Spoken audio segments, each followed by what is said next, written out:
Hello दोस्तों, अपन आए हैं आज ये काका के पास। 2 महीने पहले अपन ने काका को अमरूद जूस ऑर्थो जूस दिए थे।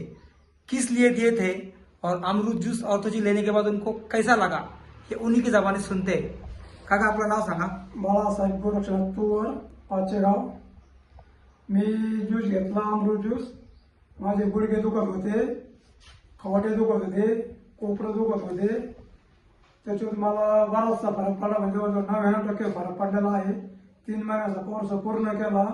त्याची एक ती गोळी होती ती एक दिलेली आहे, एक डबी आर्थोजी. त्याच्यामुळे मला जवळजवळ 5 बाटल्या झालेल्या आहेत माझ्यावाल्या, आणि अजून एक बाटली घेणार आहे मी. ओके म्हणजे 6 बाटल्याचा कोर्स मी पूर्ण करणार. ओके. तुम्ही लोकांना काय सांगू शकता का, अमरूद ज्यूस घ्यायला पाहिजे का नाही? मी लोकांना सांगणार आहे की तुम्ही अमृत ज्यूस हा शरीराला फायदेशीर आहे, साईड इफेक्ट काही नाही आहे त्याचा. त्याच्यामुळे सगळ्यांनी घ्यावा असं माझी इच्छा आहे. Okay, thank you very much.